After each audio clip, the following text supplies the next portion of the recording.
Hi, I'm Jeff Ginter with Real Progressives. Thanks for joining us here every Monday night on MMT Mondays. What are we trying to accomplish?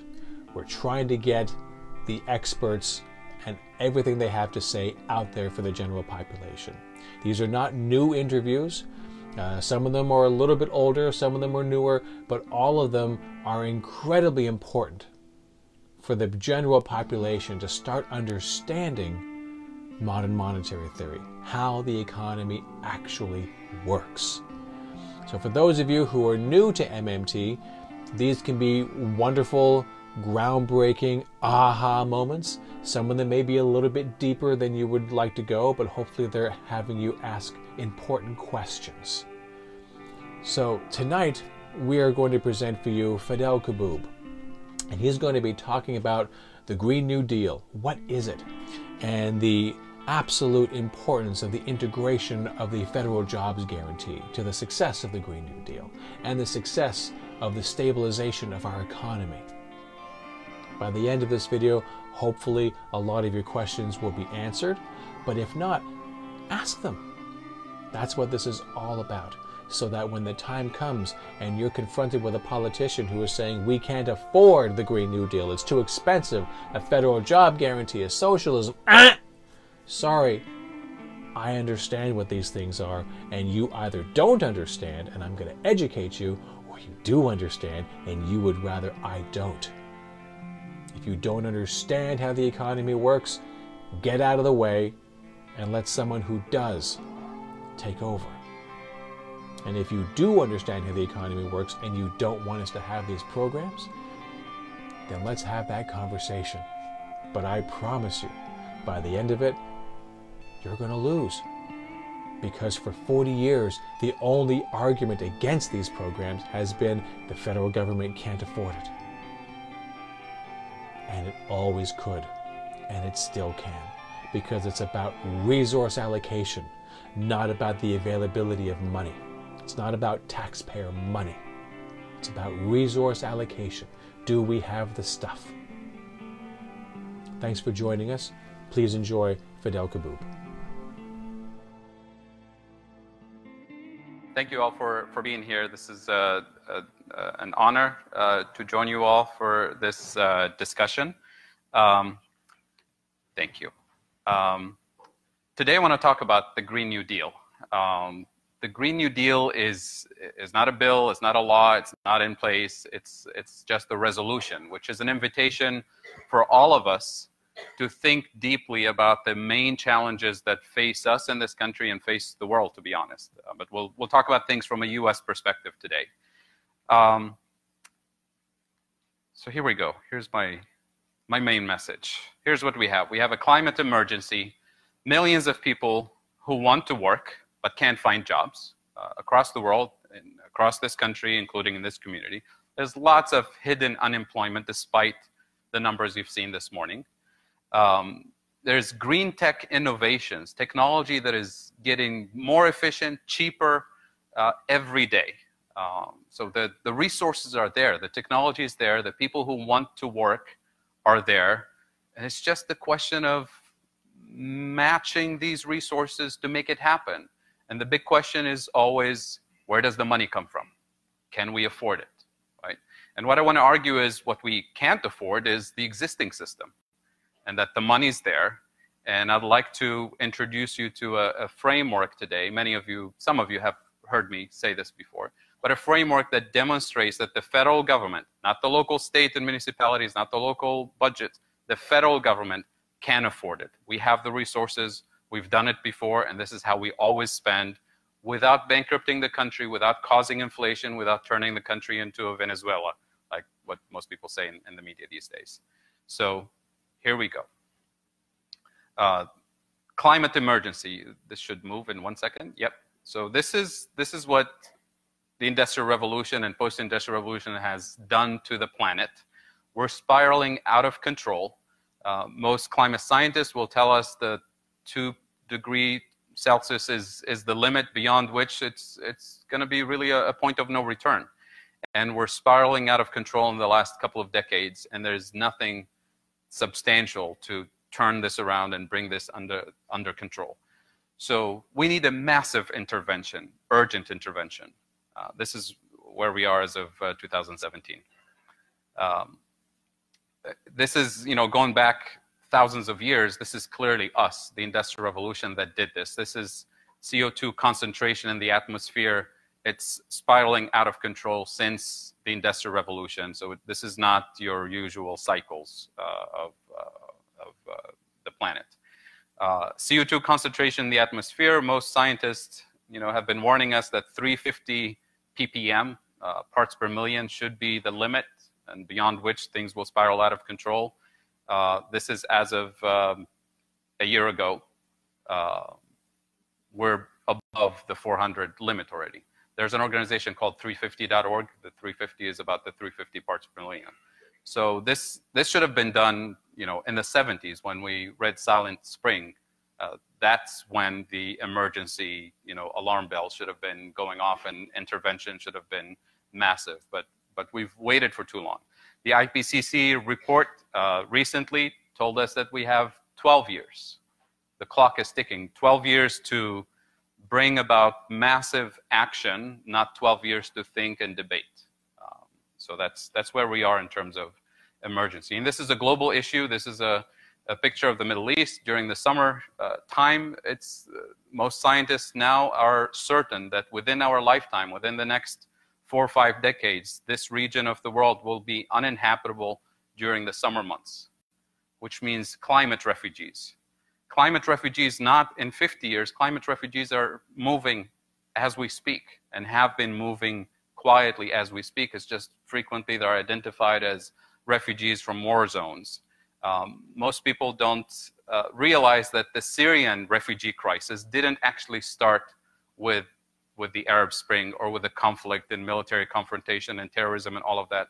It started at least 3 years before any political conflict emerged. It started 3 years because Syria experienced its most severe drought in 2005, 2006, that destroyed 85% of the livestock in the country, dislocated 1.5 million people internally, moved from rural areas to the big cities because their livelihood was destroyed.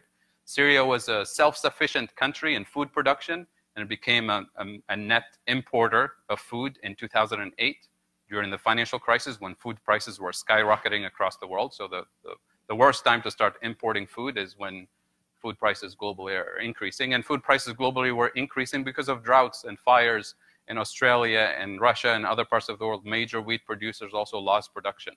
So the refugees started moving then, not after the conflict.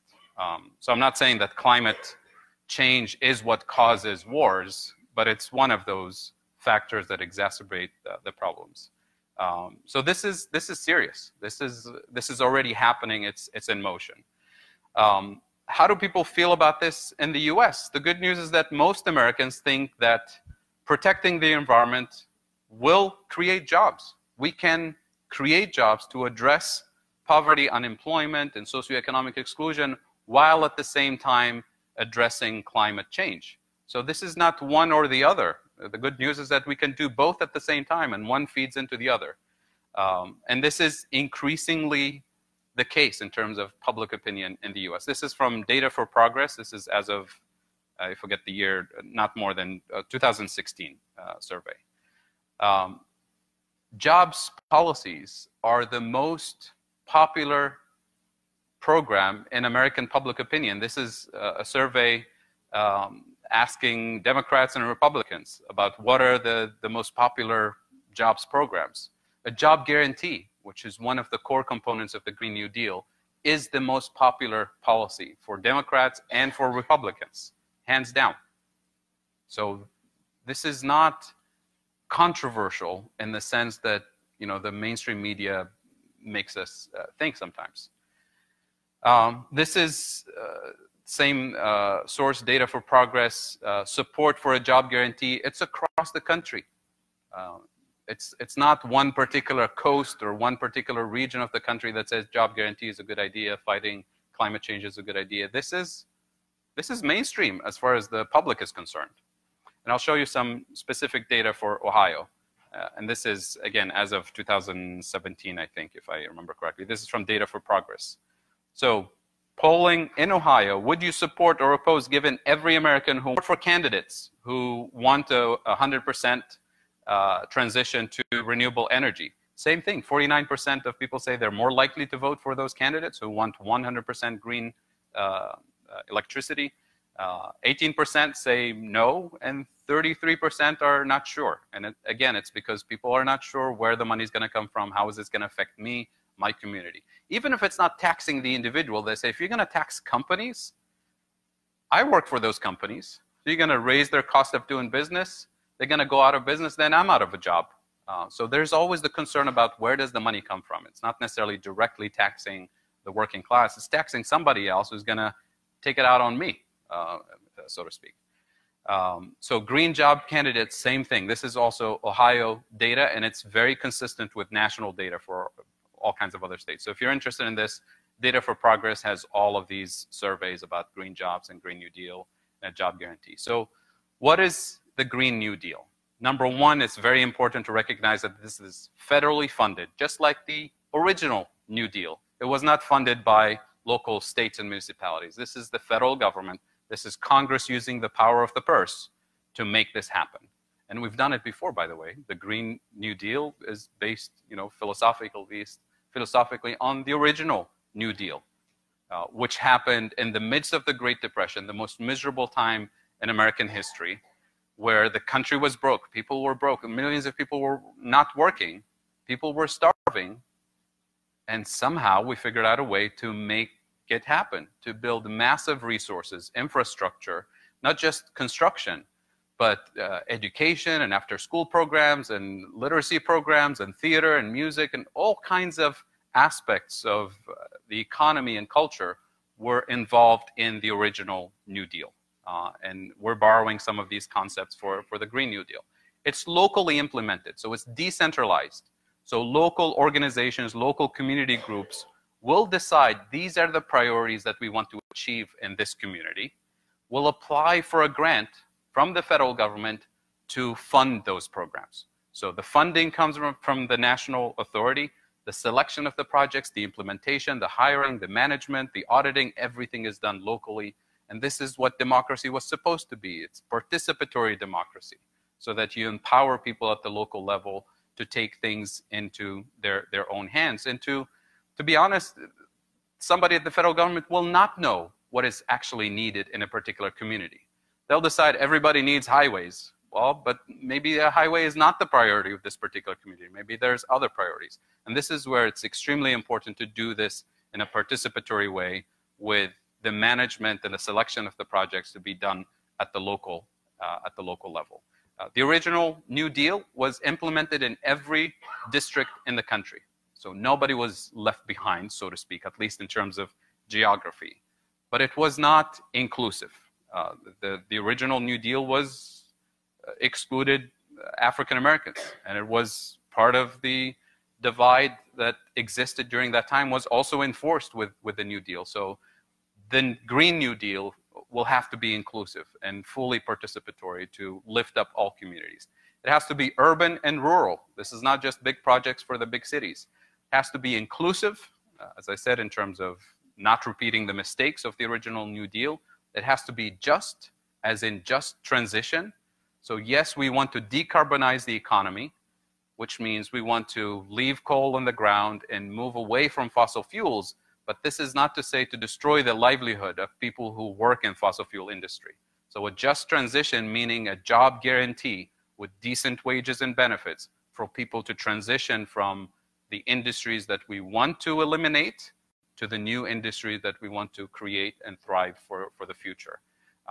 And this is unfortunately not well understood in the public discourse so far, because it's viewed as the Green New Deal wants to destroy small towns that rely on coal mines and small towns that rely on fracking, because so far it's the only industry and it's the only source of jobs and revenues and prosperity for a community. So you take that away without putting anything in, you've just destroyed the town.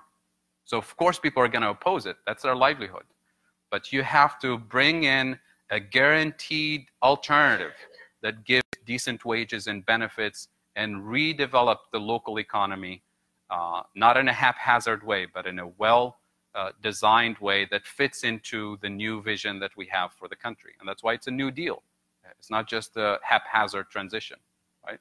And it has to be restorative. It has to restore communities and repair the damage that's been done over the last several decades. Because when you have small towns, especially in the Rust Belt area, that rely exclusively on one industry, and that industry relocates to another country or goes out of business, then there's nothing that comes in place. There's no transition mechanism. And that's been going on since the 1970s and 80s in this country. And that's partly what explains this severe political divide that we've experienced in 2016 during the election cycle. When Bernie Sanders and Donald Trump said, trade is the issue, outsourcing is the issue, they pinched a nerve in the Midwest, in the Rust Belt. And people said, yes, finally somebody running for office recognizing our pain and recognizing why small towns in the Rust Belt have been left behind, because Democrats and Republicans since the 1970s have been all about free trade, and free trade is good for America. Yes, free trade is good overall, but when it comes to the small towns that lost those industries, we didn't plan anything to upgrade and transform since the 1970s, so those people were left behind.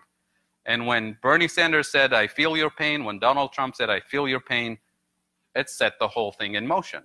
And those who felt, more leaning to the right went with Trump. Those leaning more to the left went with Bernie Sanders. And that pain is still here. This 2019, this 2020 election is still there. So the issues are still here. And this is why the Green New Deal must restore the damage, repair the damage that's been done in those communities by providing a true alternative for reorganizing the local economy. It has to be comprehensive and permanent. We can't just say it's going to be just solar and wind and then things will trickle down and everybody else will be fine. It has to be comprehensive in the sense that we have to start with the list that every community says, these are our priorities, these are the things that we want to achieve, and these are the people in the community with the existing level of skills. If we have a list of priorities and have a list of existing skills in the community, and if magically the skills match the needs, then so be it. We'll make it happen. But in most of the time, the skills will not match the needs. And this is where there's an opportunity for on-the-job paid training to transition into full-time work, to transition into the community that we want to create that has all the assets and all the resources and all the skills to thrive. And this is why we talk about the job guarantee. The job guarantee is not meant to be a temporary thing to train people in some skills that will become obsolete in 5 or 10 years and then let people fall through the cracks again. Because the one thing that's constant in this economy, in any economy, is technological innovation and automation especially, which means over time there'll be less need for simple repetitive tasks, manufacturing tasks. If anything, we shouldn't resist the robots and kind of become Luddites. If anything, we should embrace automation, but with a plan. Embrace automation in the sense that we should let the robots do all the precarious work, all the dangerous work, all the work that no human being should do. And at the same time, guarantee that we create jobs where individuals can thrive and prosper with decent wages. And that area is the care economy. Caring for people, caring for the elderly, caring for children, caring for the planet, caring for each other. That's where the value added is. And that means building a transition economy that focuses on those skills and builds communities from within. The robots are not coming anytime soon, by the way. It's a slow, gradual process. It's been happening since the Industrial Revolution. It's not new. It's just accelerating a little bit now in new areas. But it's not something that's going to happen the next morning. We're not even close to that science fiction scenario of robots doing everything. So this has to be permanent because the change is permanent. And the skills are always changing. The required skills are changing. So we can't do this haphazard and wait for the crisis to happen and then say, what do we do now? Do we retrain? We have to have this permanent on-the-job training all the time so that we're constantly transitioning to higher and higher levels of participation. So how do we pay for it? This is the big question. How do we guarantee decent wages and benefits for everyone? We're told that the government is broke, we're running out of dollars, we have to borrow more money from China. This is going to cause inflation, hyperinflation, the whole thing. There's a long list of things that you hear in the media all the time. All of these arguments are based on a very simple but dangerous misunderstanding of public finance. And I'd like you to stay with me for 1 second for this one simple distinction that will completely set the conversation under a new tone if we recognize this condition, this distinction. Most people, when they think about government finances, they think of it from an individual perspective. They say, just like I work hard and earn an income every month, and then that's what I use to spend. Right? I live within my means. I balance my checkbook. And if I need to spend beyond my income, I can borrow from a bank up to a certain point. You can't have unlimited borrowing. And once you have that debt, that becomes a real financial burden on your family, on your finances. And then you have to work even harder to pay it off. Or, tighten your belts financially a little bit so that you spend less in the next few months so you can pay off the bills. That's absolutely true for individuals. It's also true for businesses. You can't borrow unlimited amounts from banks. You have to earn it. Same is true for cities and municipalities and state governments. The state of Ohio, it spends its tax revenues, and it can borrow up to a certain point. And beyond that, we have to pay for it. How do we pay for it? With more tax revenues at the state level. That is true for states, individuals, anybody in the private sector. The federal government is not in the same situation. The federal government is the sovereign issuer of the currency. It spends money into existence. So it doesn't need tax revenues in order to fund things. And this is where the sequence of events is extremely important. Getting the logic for us versus the federal government will completely liberate us into this exercise. The federal government, in order for us, you and I, to have dollars to use and spend and borrow to each other, and lend and borrow from each other, and pay taxes to the government, those dollars must have been spent into existence in the first place. The only entity that can do that is the federal government. Nobody can issue US dollars. You go to jail for a long time if you do that. It's counterfeit. So the federal government has to inject money into circulation first, and then it taxes some of it back. If it taxes all of it back to balance the budget, there'll be nothing left in the private sector, right? Now, banks also create money. They don't print money. They create money by issuing credit. But that credit is denominated in US dollars and is regulated by the US government, and banks have a special license to do that. It's a banking license. So it's not like they can print their own money, but they do have the authority to issue credit to help expand the economy. But it's limited and it's regulated based on what it takes to keep the bank running, right? So ultimately, it's the federal government that issues money into existence, which means my debt to the bank is not the same thing as the government's national debt, the federal government's national debt. The state of Ohio's debt, corporate debt, those are real financial burdens that need to be paid. The federal government's so-called national debt is not the same thing as a personal debt. And that's why it's rising. It keeps rising over time, because every deficit that the government at the federal level spends, that's money injected into circulation that hasn't been taxed yet. So that's the rest of us who have access to those resources. Not equally, obviously there's inequality. Some of it goes abroad. A lot of it is here in this country, and is distributed mostly to the top, right? So there's a question of distribution there, which we can talk about in a democracy, right? But the key of the logic here is that the government can't afford to spend on anything it wants.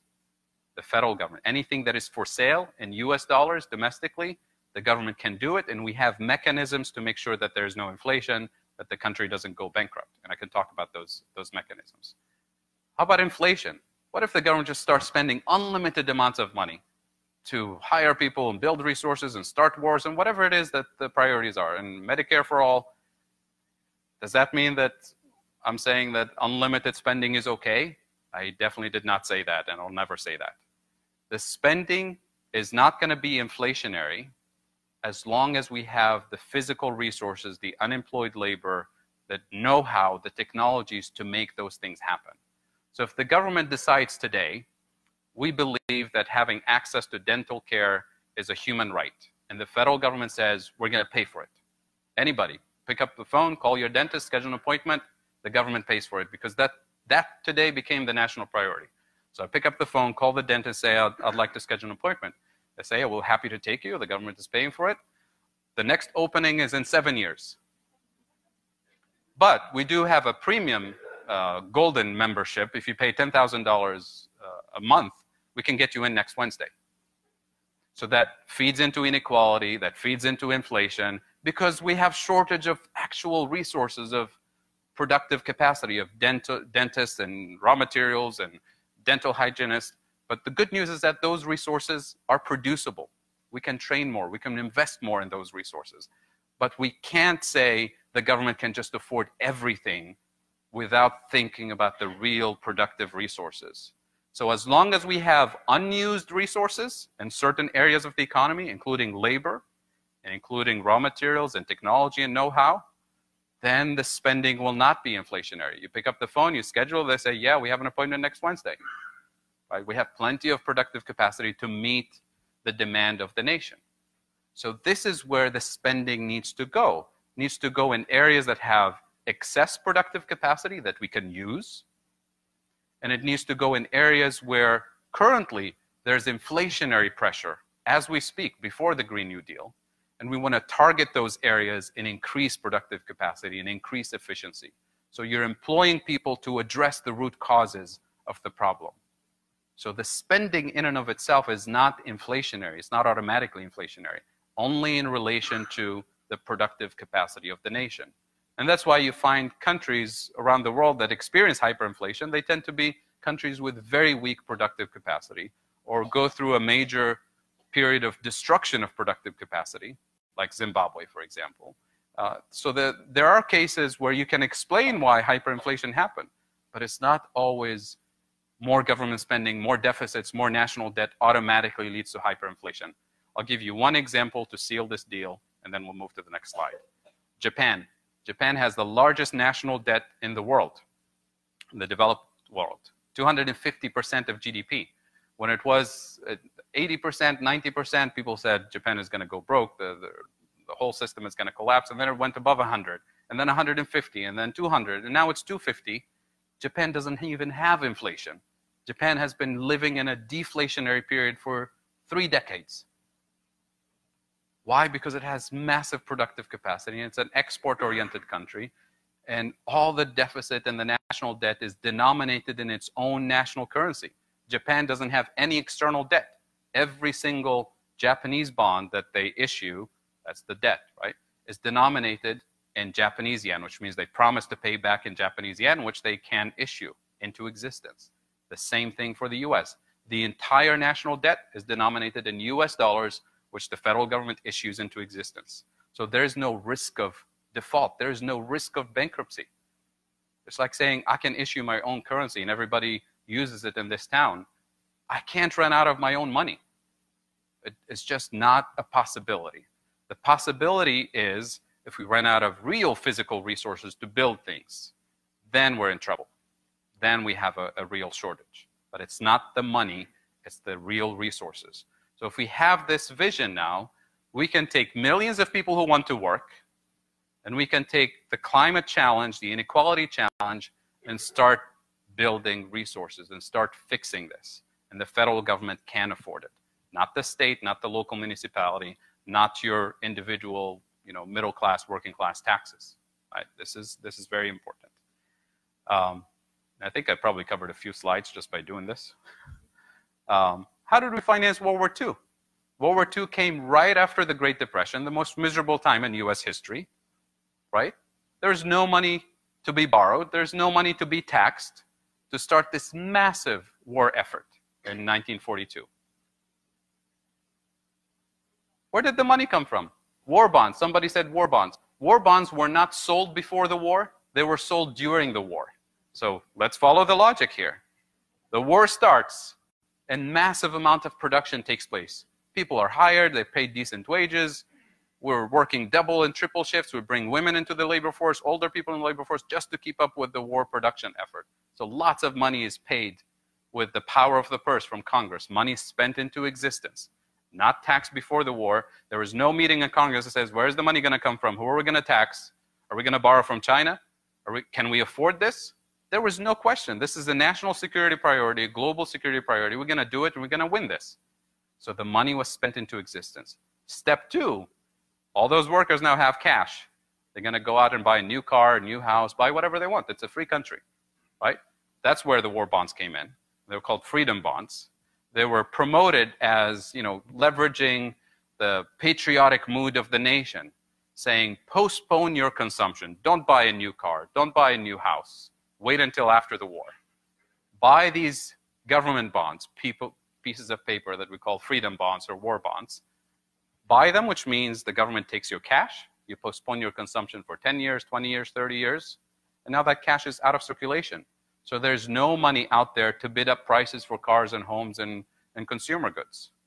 So we had a mechanism in place to deal with inflation in the case of that emergency. But the logic is very important. The spending happened first. The taxing and the quote-unquote borrowing happened during the war, not before the war. So the sequencing is important. Whereas most of us think the government needs to borrow first in order to spend, just like you and I. Or the government needs to earn the money first in order to spend, just like you and I.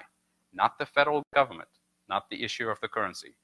So we've done this before, and this is not a unique scenario. Every federal government spending happens in this way. We just don't notice it, because we see the spending and taxing and borrowing happening at the same time, and we don't think of the logic of it. We always think of it from an individual perspective. My logic applies for the government too, when it's not. Which means the same way we addressed World War II as a national emergency, as a global emergency, today we have a climate emergency, we have an unemployment emergency, we have inequality emergency. So now this raises the question, what's the purpose of taxing? Why does the government tax us, the working class, the middle class, and tells us that you need to pay for Social Security, you need to pay for this, that, and the other, right? So this brings the question of distribution. If the government doesn't need taxes in advance in order to spend, and the spending happens by spending into existence, then that means the tax revenues don't fund spending. So that means taxing pollution doesn't really fund the Green New Deal. Taxing pollution should be done because we want to tax pollution, because we want to minimize pollution. So it changes the role of taxation from a source of funding to a series of other purposes. One of which is dealing with inflation, as I explained in a minute. The other one is to reduce pollution, to capitalize on the incentive of saying we want to transition away from this. Taxing speculation in financial markets, not because we want Wall Street money to pay for education, but because speculation is bad. We want to minimize speculation to create more financial stability. Taxing the ultra-rich is not because we need their money to pay for healthcare. Taxing the rich is to reduce inequality, to reduce their power and influence in the democratic process and in the economic process. Part of it is also dealing with inflation because of the market power that they exercise politically and economically. So we're not saying don't tax the rich, don't tax pollution, don't tax this and that, but let's be clear about the purpose of taxation. The purpose of taxation is to minimize the negative effects that we see in society, whether it's inequality or power and influence or oligarchy or pollution or speculation or gambling or whatever it is we want to minimize as a society, as a democratic society. So then we shouldn't associate these two things as one piece and say, if we can't tax Wall Street, if we can't tax the rich, if we can't tax pollution, then we can't have a Green New Deal. Then we're stuck. Can you imagine if this was the conversation before World War II? If we can't tax the rich, if we can't tax this, if we can't tax that, then we're going to speak German in 10 years. That was not the conversation. So this is really the key distinction to understand that paying for the Green New Deal is not burdensome in the same way you think about it from a personal finance perspective. I keep clicking the other remote. All right. So I'm going to skip a few things here and just highlight the extent of the problems that we deal with nationally, and then zoom in a little bit on Licking County. So this picture, bear with me here. This shows after every major recession that we dealt with in the country since the Great Depression, the gains from the recession, the gains from the recovery, who gains the most, the rich or the poor? And this is divided not rich and poor, but the bottom 90% of the population and the top 10%, the wealthiest 10%. And it used to be the case, should have a laser thingy here, do I? It used to be the case, where's my laser? It used to be the case that the blue bars, the 90% of the population, gets most of the gains from the recovery after every recession. And then starting the 80s and beyond, we start seeing most of the gains from the recovery go to the richest 10% of the population. This is a big problem. This system is messed up. This is not how it's supposed to work in a democracy, where the top 10% gets all the gains from the recovery. So after every recession, the bottom 90% of the population essentially gets nothing. And look at what happened in the last one. The top 10% got beyond the 100% of the recovery, and the bottom 90% lost. So this is why we call it the Great Recession. Because even though the recession ended, and there was a recovery, and there was money made out of the recovery, the distribution of that recovery didn't go to the middle class, to the working class.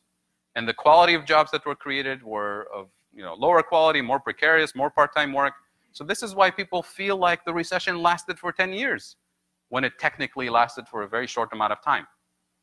Right? So this is why inequality is absolutely important to address as part of the Green New Deal package. And what I said about taxation is extremely important for that purpose, not because we need the money to pay for solar farms or decent wages. The metric that we use to measure the economy and the growth of the economy is misleading. And this is why we're facing this climate crisis. Most economists tell you the way we measure economic growth is GDP, gross domestic product, which is the total dollar amount of all goods and services produced every year. So the more we produce, the more the economy grows and GDP grows. And it used to be that the more economic activity we have, the more jobs we have. So there's sort of shared prosperity in that process. But with increasing automation and increased outsourcing, we can produce way more with fewer people. And money flows to the top. Right? Not to mention the pollution, because the more forests we destroy, the more things we build. Every time you get a breathing condition, an asthma condition, you go to the hospital, you pay a bill, you pay for a prescription, breathing treatment. All of that shows up as positive numbers in GDP because the economy is thriving. There's more sales, there's more revenue for pharmaceuticals. But is that good quality of life that we can't breathe? Every time families spend thousands of dollars in cancer treatment, GDP goes up. The more cancer we have, the more GDP increases. We call that on TV economic growth, and it gets celebrated as economic growth. The more the water is polluted, people get sick. Same thing. You pay the bills, GDP goes up. Right? If your roof is leaking, if the home is not weatherized, all of this stuff is more spending. Right? So that's the wrong metric. So some economists, ecological economists, rearranged the way we look at this thing and came up with something called GPI, Genuine Progress Indicator, which takes the GDP numbers and eliminates all the negative effects out of it because that's inflating it. And then it adds the things that matter, including volunteer work, the value of care that goes undervalued in the real economy today, but it's a real asset to society. It takes into account the effects of inequality. It takes into account the things that matter for quality of life. And when you do that, for most industrialized economies, including the US, look at GDP versus GPI. We've been stagnating in terms of quality of life for decades. But the economy is doing well, and it gets celebrated. So the first thing to do is to refocus our attention on the things that matter and measure the value of the things that matter, not measure the value of more cancer treatment being a good thing for society. It's a good thing for the economy from that numerical measure, but that's not good quality of life. So then when they say cleaning the water supply and cleaning the environment and cleaning this, that, and the other is too expensive, we can't afford it, they're thinking about how much does it cost to put the smokestack filters and filters for the water treatment system. Yeah, that's expensive stuff. But compare that with the amount of money you spend on cancer treatment for the next 30 years. They don't measure that when they make that decision. And once you start doing that, you realize that what we're doing currently is too expensive, is unaffordable. That it's actually cheaper to have after-school programs for kids than to build prisons for those same kids over the next 30 years. Dollar per dollar, it's cheaper. Yet we don't think about it in that way. We think, well, it's just cheaper to balance the budget and cut the after-school program and everything will be fine. Well, it's not fine. We live the consequences of this. So if anything, what I'm proposing here, forget about what I said about World War II and the money and the logic and all that.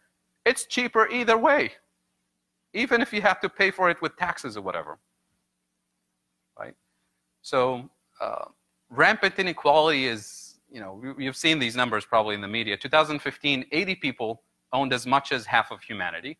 2016, only 61 people, not 61,000, 61 people. 2017, 42 people. 2018, 26 people. 2019, maybe 3. I don't know. It's not moving in the right direction. So this has to be corrected. This has to be adjusted. This system can't keep going in this direction in terms of inequality, in terms of socioeconomic exclusion, and in terms of the climate crisis. We're not even putting a dent in this thing. And we're still talking about what to do, right? When the reality says we need to go in World War II type of investment, where there was no question. When the war started, FDR asked, you know, what does it take to win this thing? And he was told we need 180,000 airplanes produced in the first year just to get started. And he said, okay, how much can we produce? They said, we can't do more than 30,000.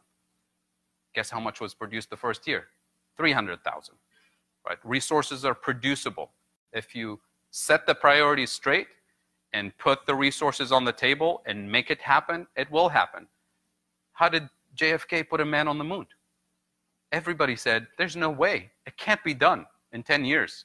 We just don't have the science. We don't have the technology. And it became a national priority. And it happened.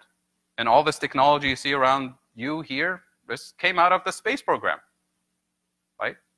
So it's beyond our imagination. So let's do the same thing with climate change. Let's address inequality and let's fix this thing and set the priorities straight and give millions of people jobs that pay decent wages and transform every local economy into a sustainable, thriving, prosperous economy. This is where we are in Licking County. And I'm sorry this is small, but I can send you the PowerPoint and I can read some of the numbers for you. So this is the minimum wage versus the living wage. You know what the minimum wage is. I'm not going to repeat that. The living wage, what does it actually take for a family of 2 children and 2 parents, 1 working and 1 not working? The living wage should be $23 an hour, right? Who makes $23 an hour on a minimum wage? It doesn't add up. So what happens to people when they don't have a living wage to pay for rent, to pay for transportation, to pay for basic necessities? This data, by the way, is from MIT, the geography department. They have a national database for all living wages for every county in the country. And then if you click on the details, it shows you the cost of living in every county for a family of 2, a family of 3, with kids, without kids, and so on. So it's all mapped there for us to figure out what does it actually take for a family of 2 or family of 3 to have a basic, decent, dignified quality of life. And you look at the big expense items, childcare for families who work. And that's why people end up having one parent not working, because it's unaffordable. Right? So childcare is an extremely important thing. Transportation, housing, all of these, we know what the issues are. We have the numbers. But do we have the political will to transform an economy so that people who work full-time can actually have a decent quality of life? This is a big problem. And it's not going away by waiting for something to magically happen. We have to identify the issues and go after them. This is the state of Ohio kind of report card from One Ohio Now, which is one of our local think tanks in Columbus. And the report card is not pretty in terms of poverty, in terms of high school graduation rates, and this gives you the ranking for the 50 states and where Ohio ranks in terms of opioid addiction. There's plenty of work to be done. So when people say there isn't really, if you want to create a job guarantee, there are no jobs to be had, it's because they're thinking the for-profit world. So here's what the Green New Deal job guarantee component does. The job guarantee.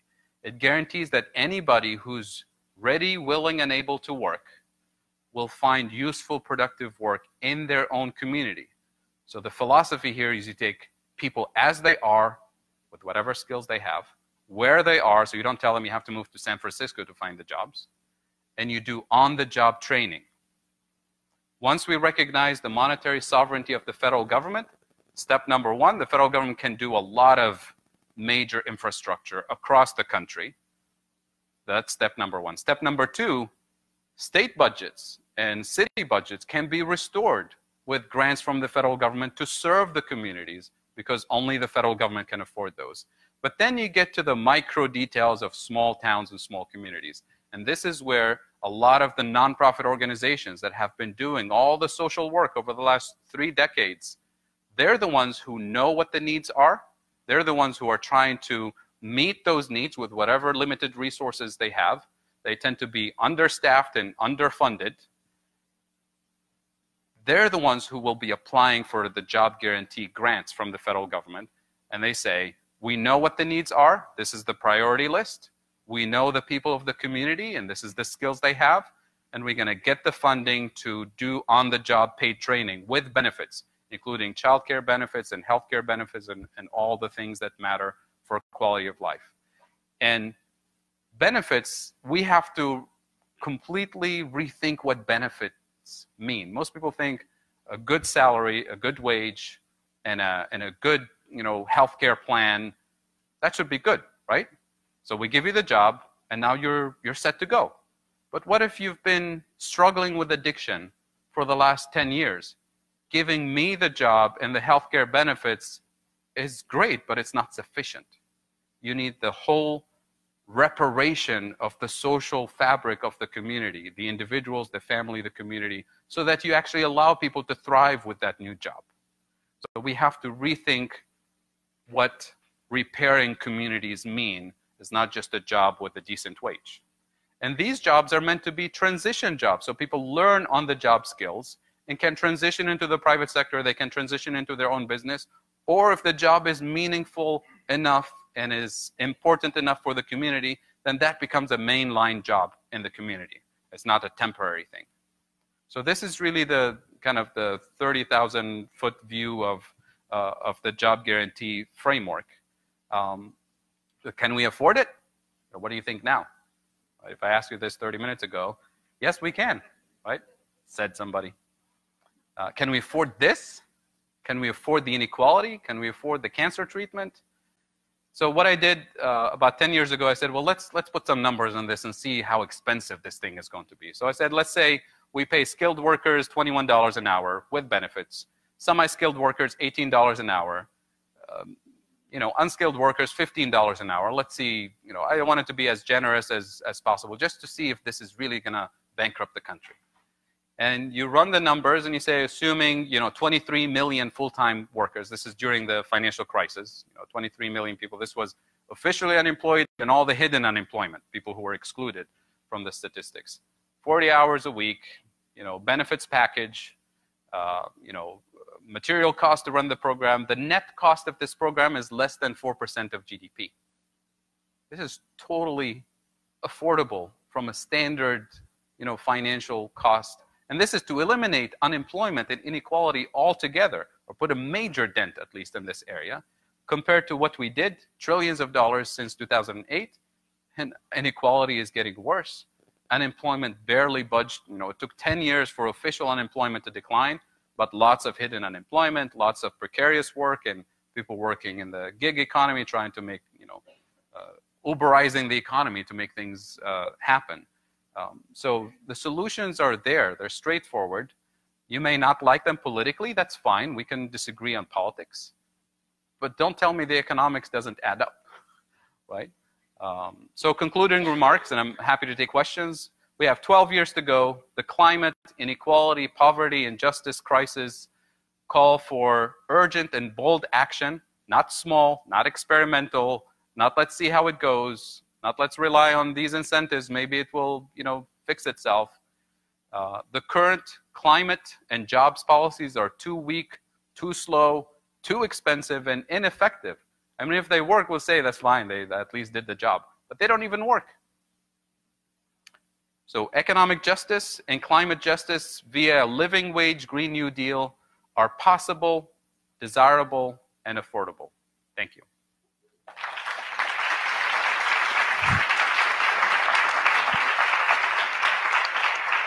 And I think we have time for questions. I have time for questions. I don't know about you, so I'm here. I'll answer questions. Absolutely not. Yes, please.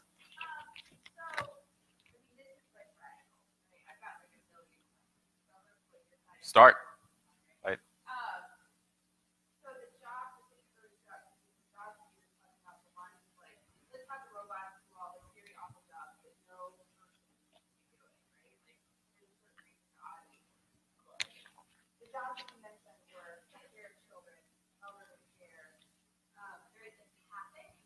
Right.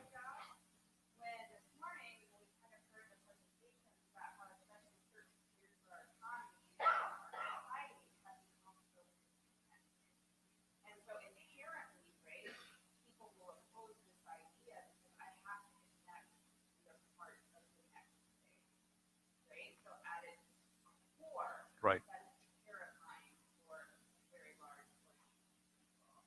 And that's why we talk about restoring and repairing the damage that's been done. In order for that care economy to be effective, we have to work at it. It's not going to happen automatically. So the good news is that it's not going to happen overnight. It's going to be gradual transition. There's plenty of all kinds of work that needs to be done, including care today. And we just have to go at it and start and build from within. And there's lots of resources in the private sector, lots of resources in the nonprofit sector. There's lots of nonprofit organizations who do that kind of work at a very small scale, minimal, impacts a handful of people, very meaningful for the handful of people who benefit from those things. We're saying, let's train more people and bring more funding to make that a profession that we value in society, not underpay, not dependent on generous donations from philanthropists. Let's make this the core of the economy, right? But we have to transition into it. It's not going to happen magically. Right? Yes, please. So you talk about how great Japan is by giving out bonds and stuff to get rid of the debt and stuff. But countries like Venezuela and Soviet Union, why couldn't they issue bonds and get rid of the debt? And good question. Right. So monetary sovereignty, which is what the US and Japan have, Venezuela doesn't have. Venezuela issues its own currency, taxes in its own currency, but it borrows in foreign currencies. So it has an external debt that's denominated in foreign currencies. And it fixes its exchange rate to other currencies. So once you start doing that, which most developing countries do, you start losing your monetary sovereignty. So if the debt that you owe, based on those government bonds, are denominated in your currency, then there's no financial constraint. You can always pay the principal and interest. But if you owe people money that you can't issue into existence, then you have to earn it, which means you have to export more, bring more tourism, bring more foreign direct investment, race to the bottom, compete with a bunch of other developing countries to bring more tourists, to bring more factories from the Western world, and that becomes a slippery slope for most developing countries. In addition to that, the productive capacity of the US is not the same as the productive capacity of Venezuela. I'm not going to go into the politics of, is it a coup, is it not a coup? the U.S. embargo plays a role in, limiting the productive capacity of the oil industry. It's a country that depends on one thing, which is oil, exports of oil. And if you don't have the valves, if you don't have the pumps to pump oil, and you can't have the spare parts, then you're not producing anything, you're not selling anything, you're broke, right? So completely different scenario of what the U.S. potential is, Japan's potential is, Canada's potential is, versus developing countries that don't have the resources and face all kinds of corruption, limitations and resource limitations.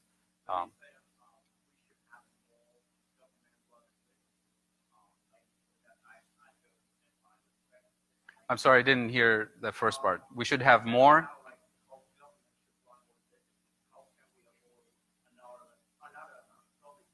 Oh, no, not at all. Nobody said the government should run businesses. Where did I say this today?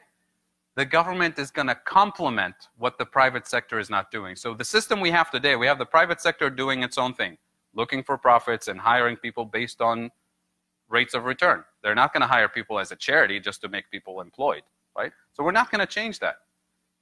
Then we have the government sector doing its own thing, but doing it in a limited way. And then we have the nonprofit sector doing whatever it can with some grants from state and federal and other nonprofits. We're saying the government will introduce a job guarantee program, not guaranteeing jobs in the private sector, guaranteeing jobs in the community service area, which is driven mostly by nonprofits and local government. So what happens when somebody's unemployed for 2 years? They become unemployable. And this is what we have. Long-term unemployment, you become unemployable. This is what the private sector will label you, which means if, as a private sector, if I have the choice between hiring somebody who's working for a competitor, choice number one, versus somebody who's been unemployed for 6 months or 2 years, who am I going to hire? I want somebody who's ready to go on day one. So the job guarantee will take the unemployed population and do on-the-job training so that after a few months, you become more employable to transition in the private sector if you want to transition. But the thing is that during that time period, you're building skills, you're building your resume, you have a track record of showing up every day, you're learning new skills, and you will have a recommendation letter from your supervisor, which if you're unemployed for 2 years, you have none of that, you don't even make it through the interview process. So the capitalist system that we live in, we're not going to change it. We're going to take one component and adjust it so that we allow people to transition into opportunities, as opposed to say, you're unemployed, you need new skills, go get the skills on your own, pay for those with student debt, get the certification. By the time you get the certification, there's no guarantee that you'll find a job in the private sector. By that time, the new certifications that you just earned are obsolete, maybe. So it's a trap. It's unfair, it's cruel to allow people to get stuck in that situation systematically, not by choice, right? So most of the focus that we have about unemployment today and the unemployed, the people we label unemployed and unemployable, is a cruel system that's unfair. Imagine the following situation. Imagine you have, is Easter coming up soon? So you have an Easter egg hunt. And we hide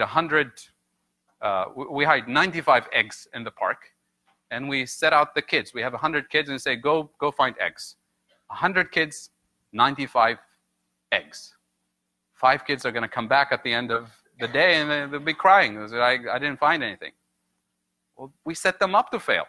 So what do we do in the economy? We take those 5 kids and we tell them, you have a problem. You need new skills. We're going to put you through a boot camp to train you how to find eggs in the next cycle. And we train them really hard, and we put a lot of resources and repeat the same exercise. We put 100 kids and 95 eggs. Those 5 kids are going to come back with 2 or 3 eggs because they're really good at it now. But somebody else will be unemployed. This is the thing. What we have is a limited number of job offerings, not a limited number of, so do you see what I mean? So the job guarantee program focuses on the so-called unemployable population that keeps getting stuck in that vicious cycle. And the unemployable is a code word for women, minorities, people with disabilities, people with lower levels of education and skills, returning citizens who spend time incarcerated. that becomes the stigma of that quote-unquote unemployable group, undesirable group. And that's just not fair for the system and not productive for society as a whole, because the more unemployment we have, this is true for every country, including in this country, the larger the level of unemployment, the higher the levels of stress for families, physical stress and mental stress, depression, suicide, divorce, domestic violence, child abuse, crime.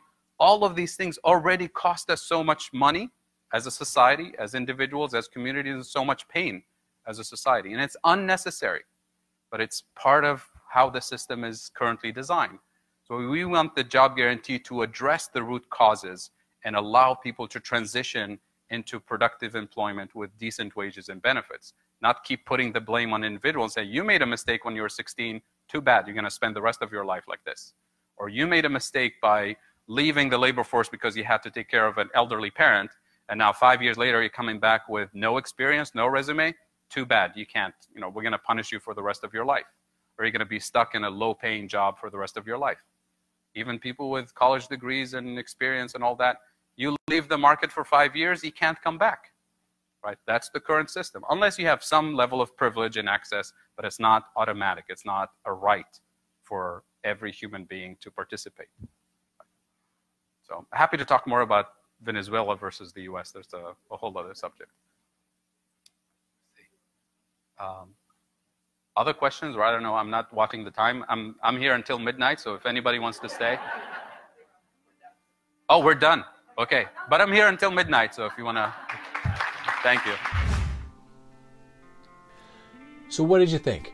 Please leave comments below. Let us know what you thought. Let us know, how you came to understand MMT. Let us know if you have any questions. We'll be very happy to answer. Of course, if you want to reach out to Professor Kaboub, he will also be very happy to answer. One thing I want to bring to light, one thing I want to make very clear, thing that really stood out to me with this particular video,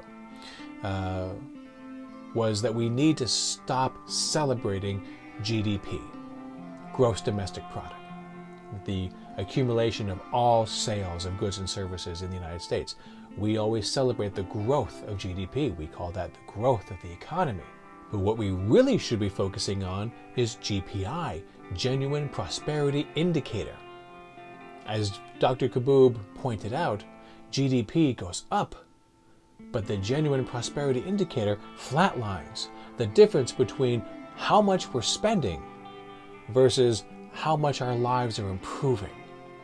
There's all kinds of spending out there that we celebrate but do not contribute to our quality of life.